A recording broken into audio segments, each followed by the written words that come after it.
All right, I wanted to take a minute to actually break down some of what I've been talking about over the emails I've been sending.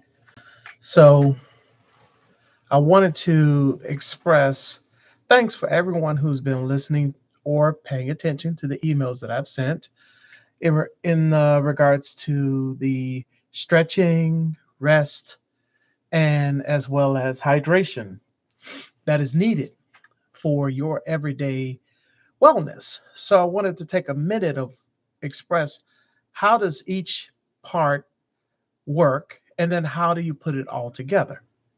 So I've already expressed through the email the details of how to do a morning stretch. Basically, how that looks like is remember when you were a kid and you used to stretch your arms up and just pull everything upward toward the ceiling and then took a deep breath from below your belly button and filled your lungs all the way up and closed your eyes even and tilt your head back and let everything just go, and then you kind of shook it off, shaking your hands and kicking your legs and bringing blood from the heart out to the extremities. That's the morning stretch in a nutshell, but there is more detail to it where you do some twisting and some rolling of the shoulders, twisting of the neck, sumo style step out, as well as a ballistic kick front, back, and side.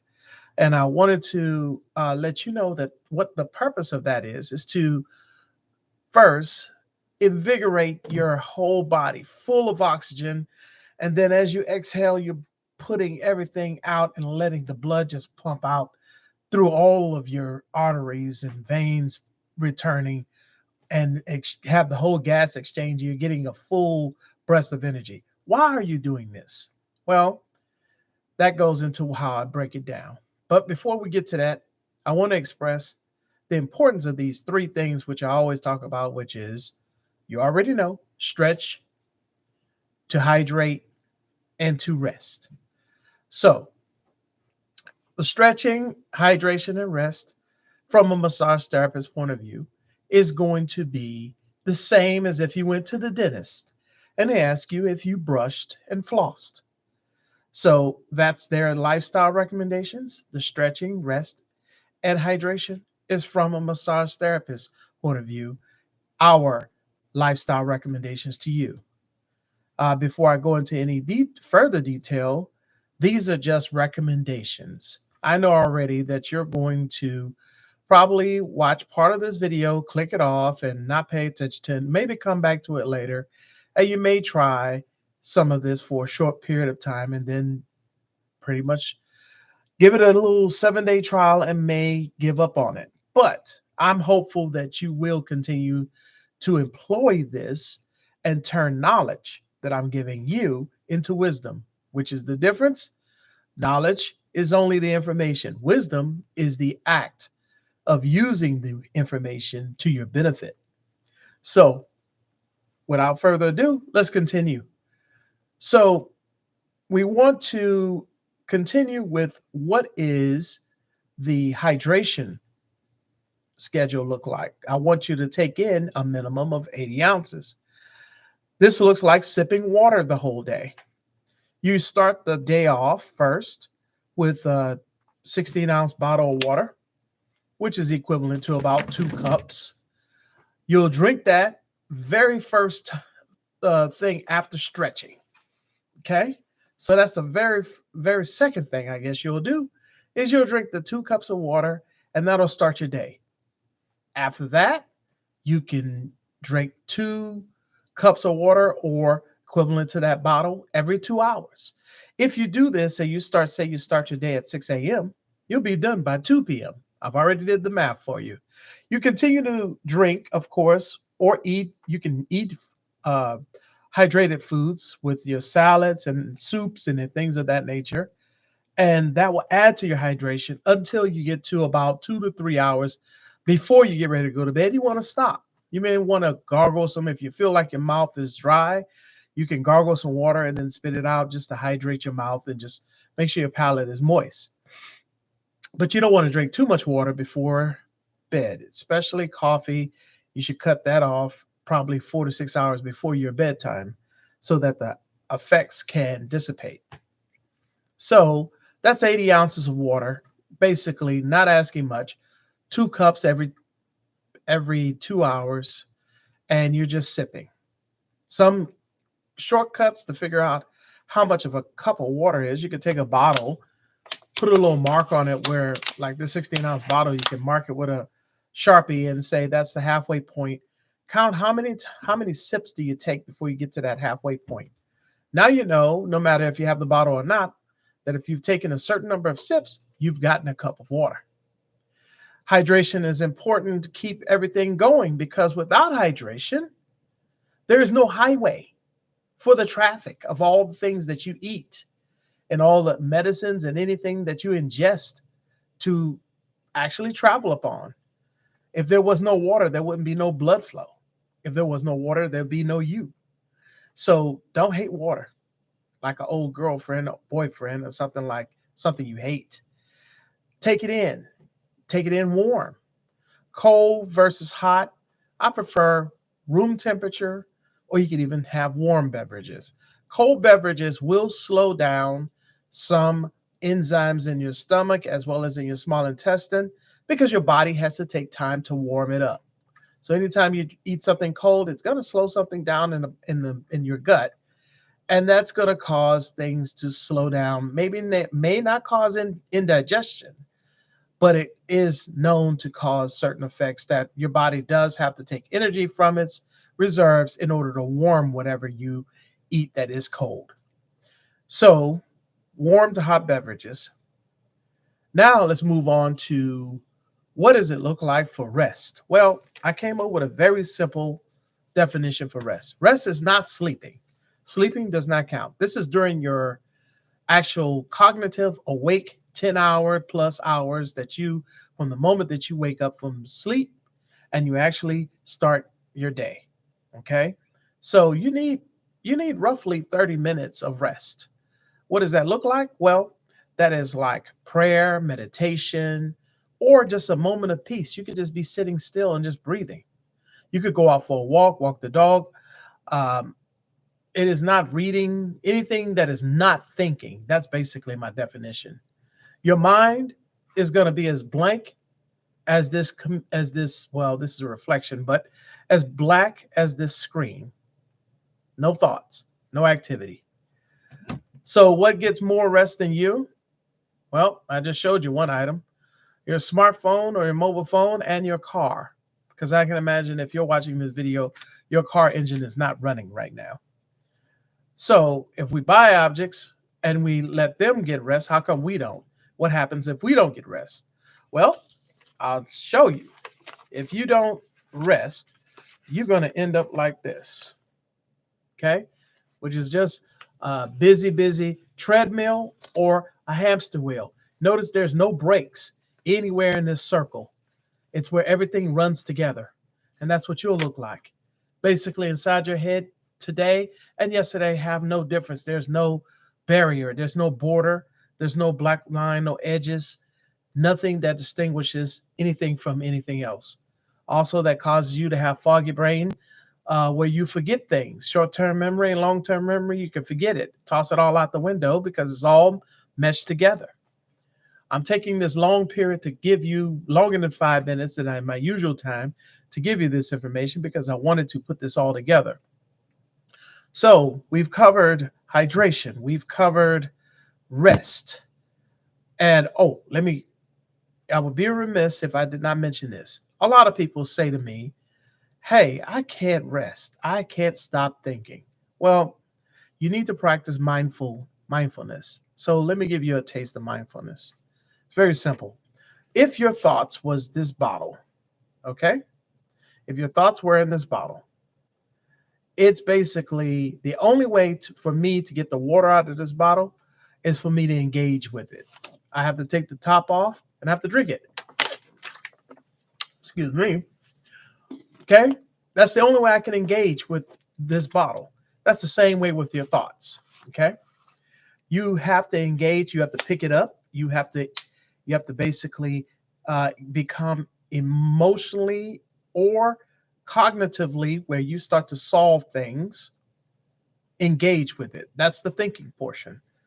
My definition is basically if it's something that initiates some type of cognitive thought, or something that stimulates your thinking, that activates your emotions in some manner. Simple as reading a book can engage your emotions because you're thinking about it. That's why I said things like music that has lyrics. If you've heard that song, it probably had an emotional attachment to it. You're thinking. So basically, no thinking involved. So now that that's being said, let's put it all together. What does it look like in a daily, on a daily basis? What I call this piece is your default daily template. Well, you start your day after you've gotten your 7+ hours sleep. We know you did. You did your very best. You go ahead and get up. Now, you don't know what you did in your sleep. You could have tossed and turned. Hopefully, you're sleeping on your back, the best position ever, then side sleeping, and never sleep on your stomach because we don't want to restrict our breathing. Okay? So, you're up after ample sleep and you're ready to get up for the day. First thing you want to do is you want to stretch. So you get your morning stretches. Check your email. It might be in your spam or in your junk folder, but follow those stretches. When are you going to do the stretching? Well, you're going to do the first thing in the morning. You're going to get 10 to 15 minutes of good stretching to get the blood going. The next thing you're going to do is you're going to follow that up with the, guess what? 2 cups of water for your hydration, 16 ounces. You're going to chug that down. Why are you going to chug it down and take your time or whatever? Make sure you get it all down. Is because that starts the day. Okay. And that 16 ounces is enough weight to activate anything that needs to go downstream, aka number one or number two. So your body's functions are going to start as soon as you stand up. So why not add to gravity and get the process started even faster? As soon as you put something on your stomach, it pushes weight down on your intestines. You know the rest. So after you've done that, that starts your stretching and your hydration. You're going to continue your hydration every 2 hours. You're going to drink your 16 ounces. Little reminder. Okay. You get around lunchtime. Now we're going to take our lunchtime and we're going to take about 15 minutes for our rest. Okay. And we're going to actually disconnect from whatever thoughts or worries or whatever emotions. All those things are going to float to the top like oil. Remember, your day is really up here like the internet, a cloud over your head. Don't engage with it. Sink as if you were flour in a jar, in a mason jar, and you shook it up. It's all cloudy, but as soon as the flour settles, it's all at the bottom, and then the water is clear. That's how I want your mind clear, be settled. So once you're settled, you're there for 15 minutes, you go for a walk. I would love to introduce you to the concept of forest bathing, but that's for another conversation. But for right now, you could just do some desk qigong. There are some 5 minute, 10 minute breathing exercises that you could do that are right here on YouTube, and they would definitely be very beneficial to you. And then after you've gotten your 15 minutes of peace, then you're going to go and continue the rest of your day, eat your lunch, and then you're also going to incorporate more morning stretching after you have finished your lunch because you want to pull that blood out to the extremities and get that digestion going. Now, if you didn't sit during lunch and let's say you ate lunch and then you went for a walk, that's even better. Now you're doing it. You're multitasking. You're putting things together. You got your rest and you're moving after you finish eating. Then you still do your stretch when you get back. That's 10 minutes of stretching, 5 to 10 minutes at the most. Okay. You're still drinking your water throughout the day, every 2 hours. Now you get to the time when you get ready to go back home. What I want you to do now is I want you to take another 15 minutes So that's 30 minutes of rest total for the whole day. And that second 15 minutes, when you have closed your day out, that means you're done with traffic, everything, and you're sitting in your home or wherever you are. Even if you're working from home, you sit in a quiet place. You just take 15 minutes just to allow yourself to settle and close the day out. Do some 478 breathing. I've sent you an email on that as well. So you can ease your mind. And 478 breathing is very easy. Breathe in for 4, hold your breath for 7 seconds, and exhale for 8. And breathe all the air out until you breathe it all. You can feel your toes tingle. Okay. And once you have done your your your eased your mind and you got your 15 minutes of peace, moment of peace, your little MOP now, or prayer or whatever meditation, whatever you want to do. Now you have a break period between your work day and your home. So it doesn't run together. Then you go ahead and prepare for the rest of your night.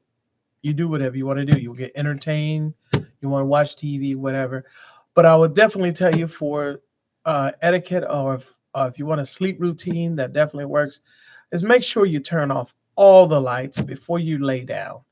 You will do just what I did last night. If you don't, you'll fall asleep and the lights will be on, and the lights will wake you up because all it takes is just that light coming through your eyelids where you've sank into yourself and then you start to get warm. You come out because you got to go to the bathroom, and that little bit of light is going to wake you up because it does something in the back of your eye. There's a little protein called rhodopsin. I think I got that right. It changes form as soon as it sees light and basically sends a wake up signal to your brain. Hey, stop sending melatonin and stop trying to send them to sleep. Wake them up. Wakey, wakey. So, once a recap on what I said is all together. So, you're doing roughly 30 minutes, 15 to 30 minutes of stretching. So that's morning stretch, then stretch also during your lunch hour.